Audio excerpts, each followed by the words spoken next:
so empty. The only thing I hello students, नमस्कार, आदाब, अस्सलाम वालेकुम। मैं हूं आपके साथ वसीम और आप देख रहे हैं हमारा यूट्यूब चैनल जिसका नाम है ओनली फॉर कैरियर। मैंने इससे पहले जितने भी आपको चैप्टर दिए बहुत ज़िम्मेदारी से आपने स्टडी किया है। आज जो मैं आपको चैप्टर देने जा रहा हूं वो कुमार भारती बुक का नाम है एसएससी बोर्ड महाराष्ट्र और चैप्टर का नाम है द नेकलेस। बहुत इम्पॉर्टेंट चैप्टर है। चलिए शुरू करते हैं और इस चैप्टर को हम लोग बहुत ही जिम्मेदारी के साथ पढ़ेंगे क्योंकि थोड़ा सा ये लंबा है। चलिए शुरू करते हैं। Mathilde was a pretty and charming girl born as if by an error of fate into a family of killers। Mathilde एक लड़की का नाम है, बहुत ही खूबसूरत लड़की थी, आकर्षक लड़की, लेकिन बदकिस्मती से दुर्भाग्यवश वो क्लर्कों के परिवार में पैदा हुई थी, यानी उसने जन्म क्लर्कों के परिवार में लिया था। She had no means of becoming known, understood, loved or be wedded to an aristocrat, and so she let herself be married to a minor official at the Ministry of Education।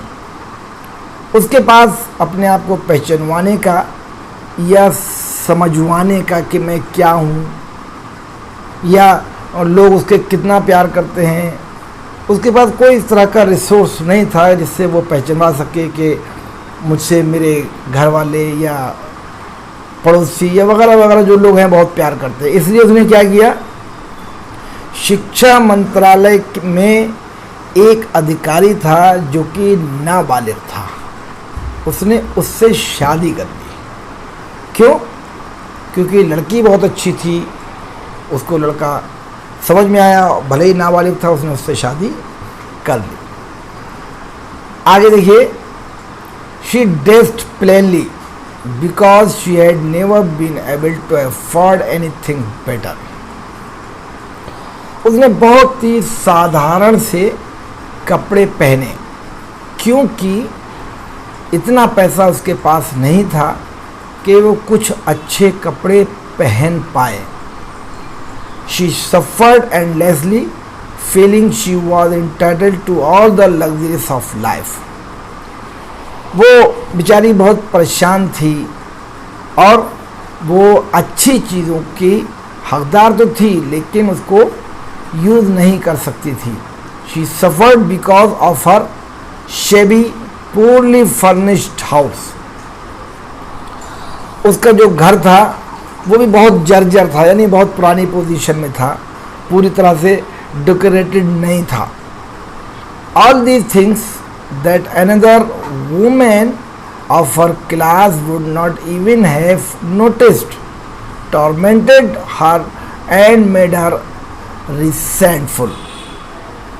तो देखिए, घर उसका थोड़ा बड़ा खस्ता हालत में था, जर्जर पोजीशन में, बहुत पुराना घर था। तो यहीं पर वो सब कह रहे हैं कि उसका इतना घर ख़राब होने के बाद जो वहाँ के जो लोग थे, यानी जो और लेडीज़ थीं, उन्होंने इन चीज़ों पे उसके कभी कोई ध्यान नहीं दिया। उसकी जो साथ की जो एक लेडीज़ थी जो उसके साथ में रहती थी, उसने भी ध्यान नहीं दिया। लेकिन जब उसको थोड़ा सा एहसास हुआ तो उसने उसको बताया, टॉर्मेंटेड मतलब बताया तुम्हारा घर ख़राब है, अच्छा नहीं है, तो उसको इन बातों से बहुत तकलीफ़ हुई। She dreamed of a grand platier mansion with vast rooms and inviting smaller rooms, perfume for afternoon chats with close friends. अब इसका जो मैथिल्डे थी, इनका एक अपना ख्वाब था कि इनका एक बहुत बड़ा सा घर हो, उसमें बहुत बड़े बड़े कमरे हो, यानी हवेली टाइप का घर हो, बहुत बड़े बड़े कमरे हों और उन कमरों में भी एक छोटे छोटे कमरे हों। इसलिए कि वो चाहते थे उनको मैं खूब अच्छी तरह से मेंटेन करूं, उनको डेकोरेट करूं, उनमें खूब खुशबू वगैरह यानी परफ्यूम वगैरह का यूज़ करूं, जिससे उनके जो साथी लोग जो आए उनको बहुत ही अच्छा लगे। Yet she had no rich dress, no jewels, nothing, and these were the only things she loved. जबकि यानी अभी तक उसके पास बहुत अच्छे कपड़े, यानी जो अमीर लोग जो कपड़े पहनते हैं वो नहीं थे। नो ज्वेल्स, उसके पास गहने भी नहीं थे, नथिंग, कुछ नहीं था। And these were the only things she love, और इन सारी चीज़ें जो उसके पास नहीं थी वो इन सारी चीज़ों से ही बहुत प्यार करती थी। और ये होता है, लेडीज़ जो होती है वो ज्वेलरी और अच्छे ड्रेसेस, ऑर्नामेंट, इन सब चीज़ों से बहुत प्यार करती है। She wanted so much to charm, to be envied, to be sought after. वो सिर्फ इतना चाहती थी कि जो भी कुछ उसके पास हो बहुत आकर्षक हो, अट्रैक्टिव हो, और वो जो चाहे वो उसको मिल जाए। आगे कहते हैं, she had a rich friend, a former schoolmate at the convent whom she avoided visiting because afterward she would weep with regret, despair and misery. She had a rich friend, उसका एक बहुत ही अमीर दोस्त था। A former schoolmate at the convent, school का नाम है, convent का वो पढ़ी हुई थी, तो वो दोस्त भी उसका कॉन्वेंट का ही था और बहुत ही रिच था। होम शी अवॉइडेड विजिटिंग, वो उसको लेट गो कर रही थी, यानी उसको अवॉइड कर रही थी। क्यों? क्योंकि afterward she would weep with regret, despair and misery, कि वो अमीर है बहुत, अगर वो उसके घर पे आएगा तो वो सब चीज़ें देखेगा, उसको पता लगेगा, और बाद में क्या होगा कि इनको, मैथिल्डे को अफसोस होगा, बहुत दुख होगा, और हो सकता है कि उनको बाद में फिर थोड़ा सा रोना भी पड़े। आगे कहते हैं, one evening her husband came home with an air of triumph, holding a large envelope in his hand. Look, he said, here is something for you. एक शाम को, यानी शाम को उसके पतिदेव, उसके हस्बैंड आए और उनके पास एक एनवलप था बहुत बड़ा, वो उसको हिलाते हुए आए और आके उन्होंने अपनी धर्मपत्नी के हाथ में रखा और कहा, देखो मैं तुम्हारे लिए कुछ लाया हूँ, यानी आपके लिए ये कुछ है। She tore open the paper, उसने पेपर को यानी एनवलप लिया और उसको फाड़ा। And drew out a card, और उसमें एक कार्ड रखा था, उसको उसने खींचा यानी कि बाहर निकाला। On which was printed the words, जिसके ऊपर कुछ वर्ड्स लिखे हुए थे। आगे कहते हैं, the minister of education and MME, शिक्षा मंत्री और MME, ये कोई नाम है MME, जॉर्जिस रामपियो,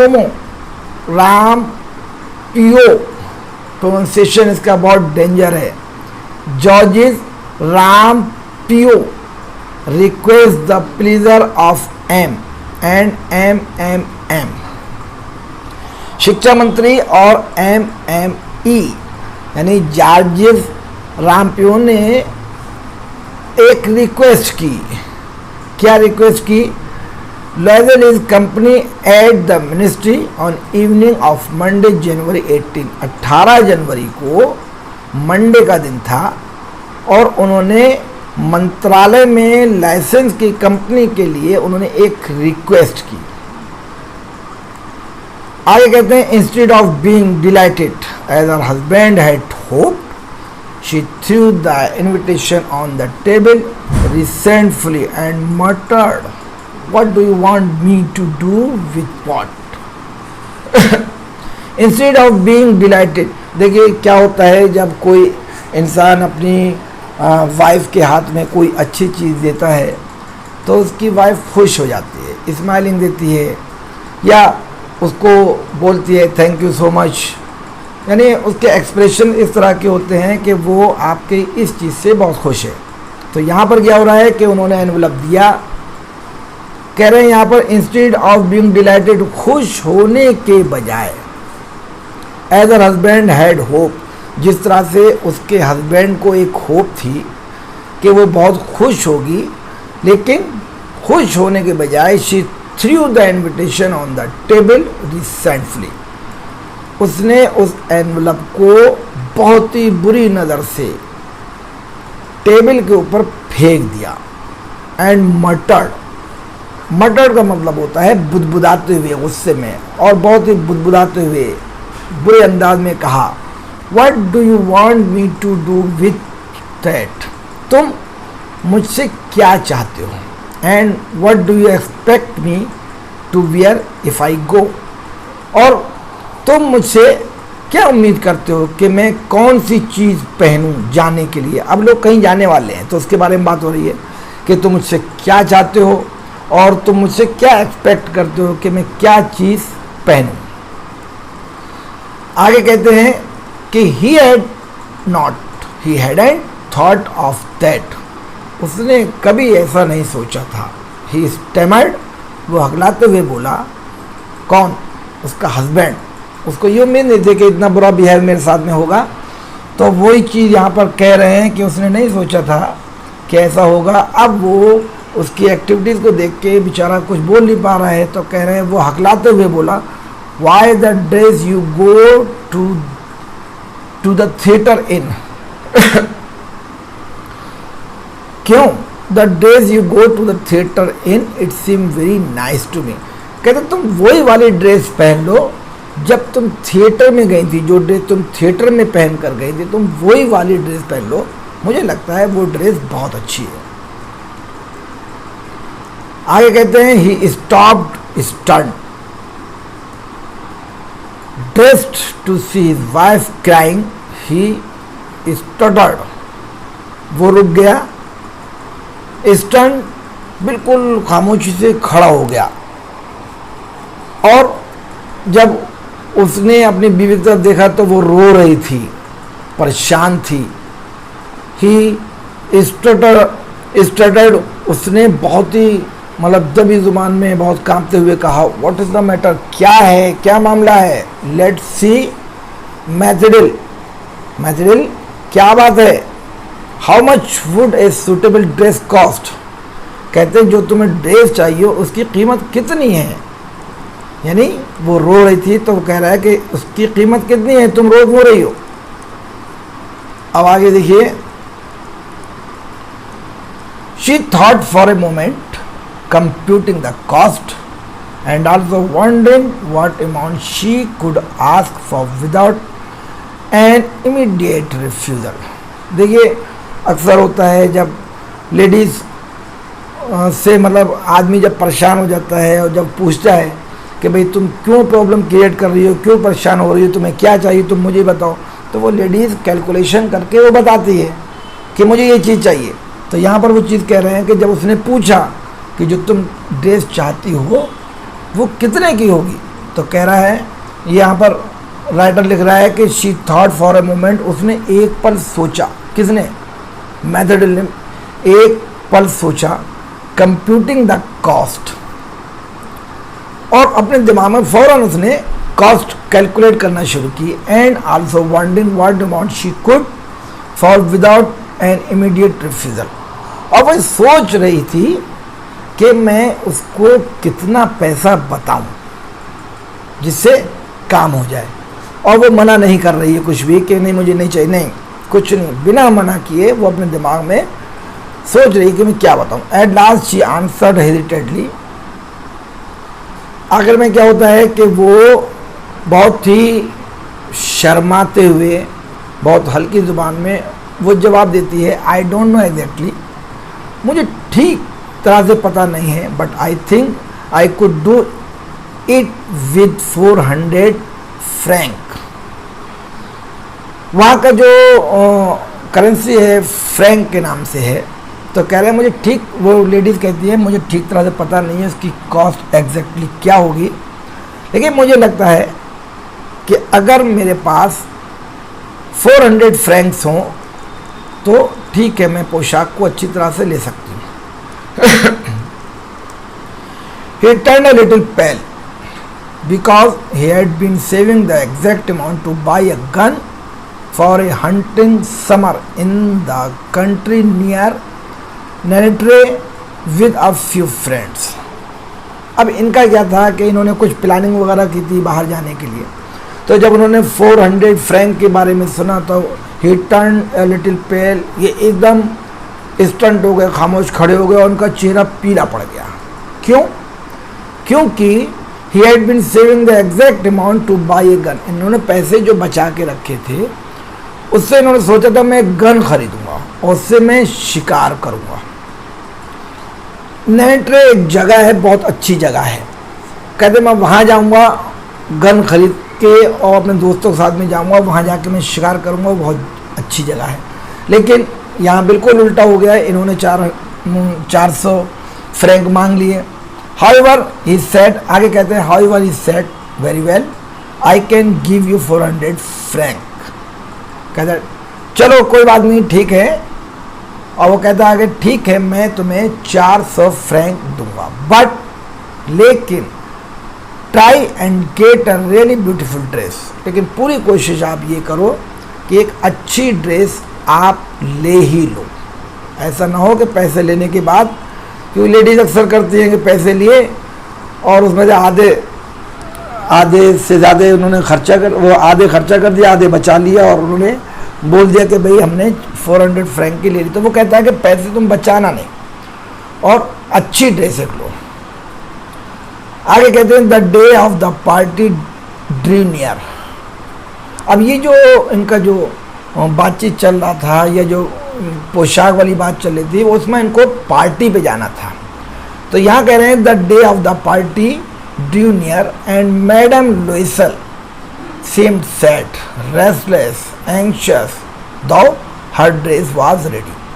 पार्टी का दिन बिल्कुल नज़दीक आ गया और मैडम लॉसेल जो थी बहुत उदास थी, बेचैन थी और बहुत फिक्रमंद दिख रही थी, हालांकि उनके पास तो उनकी ड्रेस थी। One evening, her husband said to her, "What is the matter? You have been acting strange these last 3 days." एक शाम उनके हस्बैंड ने उनसे कहा क्या बात है, आप पिछले 3 दिनों से अजीबोगरीब काम कर रहे हो। तो she replied, I am upset that I have no jewels, not a single stone to wear. यहाँ पर वो कहते हैं कि मैं बहुत अपसेट हूँ, बहुत परेशान हूँ, क्योंकि मेरे पास पहनने के लिए ज्वेल्स नहीं है और एक भी स्टोन नहीं है, यानी कि रत्न बोलते हैं उसको, कोई भी स्टोन मेरे पास ऐसा नहीं है जो मैं पहनूं। I would rather not go to the party, मुझे लगता है कि मैं पार्टी में नहीं जाऊंगी।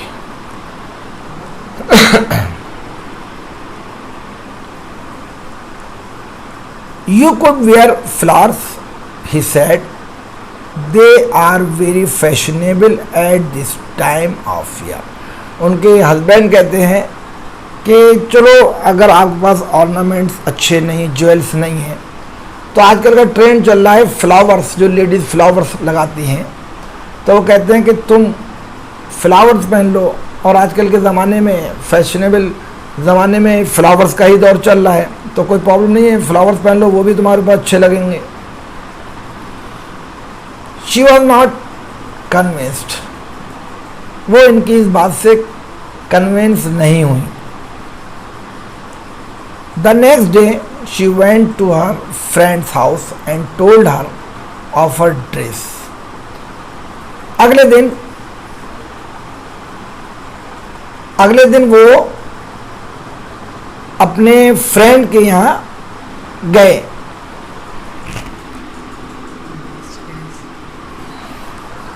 अगले दिन वो अपने दोस्त के यहाँ गए। देखिए मैं इसमें शायद कुछ छोड़ रहा हूँ, नहीं, बिल्कुल सही चल रहा हूँ मैं। She was not convinced. The next day she went to her friend's house and told her of her distress. Yes, अगले दिन वो अपने दोस्त के घर गई और अपनी जितनी भी परेशानियां थीं, जो जिस वजह से वो परेशान थी, वो सब उन्होंने उनको बताई। Madam Forestier went to her mirrored wardrobe, took out a large box, brought it back, opened it and said to Madam Loisel। Madam first year जो थी वो अपनी की एक शीशे की अलमारी थी, बहुत ही अच्छी अलमारी थी, उसके पास गई और उन्होंने उसको खोला। उसमें से कुछ उन्होंने बहुत बड़ा सा बॉक्स निकाला और निकालने के बाद उन्होंने जो मैडम लुइसल थी उनसे कहा, उनके सामने लाके रख दिया और आके कहती हैं चूज़ माय डियर, यानी कि उसके अंदर बहुत सारी चीज़ें रखी थी, पत्थर भी थे और जो लेडीज़ के सामान होते वो भी थे।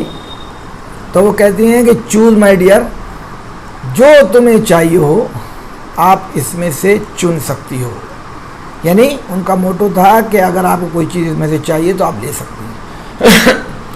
First Mathilde saw some bracelets, then a pearl necklace she टाइड on the jewellery in the mirror. सबसे पहले मैथडल ने ब्रेसलेट देखा, फिर उसके बाद एक मोतियों का नेकलेस था वो देखा और उसके बाद उन्होंने ज्वेलरी जो मतलब शीशे की अलमारी में थी वो उन्होंने लेने की कोशिश की कि ये चीज़ अच्छी है। She kept asking you have nothing else, वो पूछती रही। उन्होंने जब देखा वो लेने लगी तो वो ये बार बार पूछते रहे कि तुम्हें कुछ और तो नहीं चाहिए, देख लो जो चाहिए वो ले लो। Why yes but I don't know what you like. अब वो कहते हैं क्यों, मुझे ये समझ में नहीं आ रहा है कि इतनी चीज़ें तुम्हारे सामने हैं, तुम क्यों पसंद नहीं कर रही हो। Suddenly she discovered in a black satin box a superb diamond necklace and her heart began to beat with uncontrolled desire। अचानक उनको मिल गया एक सैटर्न बॉक्स के अंदर एक बहुत बढ़िया हीरे का हार उनको मिल गया और उनका दिल जो था उनके कब्जे में नहीं था, उनकी इच्छा उनके कब्जे में नहीं थी। वो चाहें जल्दी से मैं इसको ले लूँ। हर हैंड ट्रेम्बल, उनके हाथ कांपने लगे एंड शी टुक इट, और उन कांपते हुए हाथों से उन्होंने उसको ले लिया। शी फास्टेंड इट अराउंड हर नेक, बहुत ही जल्दी उन्होंने अपने गले पे उस नेकलेस को बांधा and stood lost in the ecstasy as she looked at her self. गले पे उन्होंने बांधा और उनका इतना ईगो हो गया कि वो सब कुछ भूल गई और खुद को देखती रही और फिर चली गई। Then she asked anxiously, hesitating, would you lend me this, just this? अब देखिए यहाँ पर वो बहुत ही फिक्रमंद हो गई कि ये इतना बढ़िया ब्रेसलेट है या नेकलेस है, इसको मुझे लेना है। तो वो अभी वहीं पर हैं क्योंकि वो अपने आप को निहार रही हैं, देख रही हैं कि मैं बहुत अच्छी लग रही हूँ, लेकिन वो फिर बहुत जोश में आ गई और झिझकते उन्होंने पूछा कि तुम्हारे पास ये जो चीज़ है, कोई एक बहुत अच्छी चीज़ दिखाई दी, तो कहते हैं क्या तुम इसको मुझे कुछ दिन के लिए उधार दोगे? तो कहते हैं वाई यस ऑफ, हाँ क्यों नहीं, बिल्कुल बिल्कुल आप इसको ले सकते हैं। She threw her arms around her friends neck rapturously, then fled with her treasure। उसने अपनी सहेलियों के गले में अपने हाथ डाल दिए और बहुत बोलापन जो होता है ना, जो लेडीज़ जब इनको कोई चीज़ मिल जाती भूल जाती हैं कि क्या कर रही हैं, क्या बोल रही हैं, तो वो सब भूल गई। और उन्होंने जब वो चीज़ उनको मिल गई तो खुशी के मारे उसके गले में उन्होंने अपने हाथ डाल दिए, यानी बाहों में उसको ले लिया, और फिर बहुत बड़ी बड़ी बातें करने लगी, और उसके बाद फिर वो वहाँ से चली गई। अब उनको सब चीज़ मिल गया। The day of the party arrived, अब पार्टी का दिन आ गया। मैडम लुइसले वाज अ सक्सेस, और मैडम जो थी उनको कामयाबी मिल गई थी। She was prettier than all the other women, elegant, gracious, smiling and full of joy. उनको कामयाबी मिल गई थी, लेकिन वो और सारी औरतों की तुलना में, और सॉरी अगर कंपेयर हम करें और औरतों से, तो वो बहुत सुंदर थी, बहुत ही शालीन थी, बहुत मुस्कुरा रही थी, और खुशी का कोई उनके ठिकाना नहीं था। She danced wildly with passion, forgetting everything in the triumph of her beauty and success, floating in a cloud of happiness. अब उनके पास जो इतने गहने थे, उससे उनको इतना जोश था कि वो खूब वहाँ पर डांस करने लगी, और उन्होंने इतना डांस किया कि वो भूल गई कि वो पार्टी के अंदर हैं, और वो इतना मतलब मचलने लगी मानो जैसे वो बादल के ऊपर तैरने लगी हूँ। आगे कहते हैं, Mathilde and her husband left at about 4 o'clock in the morning. Party पूरी रात चली। अब मैथेडिल और उनके हस्बैंड जो थे उन्होंने तकरीबन 4 बजे सुबह में जाने की तैयारी की, नहीं पार्टी खत्म हुई और वो 4 बजे वहाँ से निकले। When they were finally in the street, they could not find a cab. जब वो निकले तो वो गली में पहुँचे, यानी सड़क पर पहुँचे, लेकिन उनको कैब नहीं मिली, यानी कोई गाड़ी आने जाने के लिए नहीं मिली। They could down toward the scene. They walked on toward the scene till they found one. एक जगह है सीन, वो सीन की तरफ पैदल हल्के हल्के चलते रहे जब तक कि उनको गाड़ी नहीं मिली।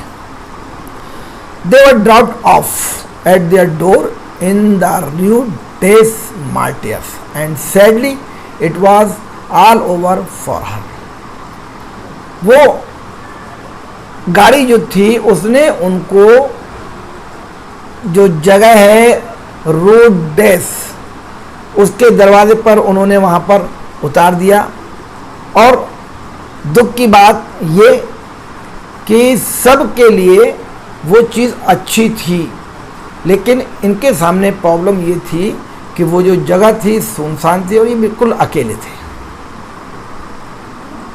आगे कहते हैं कि in front of the mirror she took a final look at herself in all her glory, but suddenly she uttered a cry. She no longer had the necklace round her neck.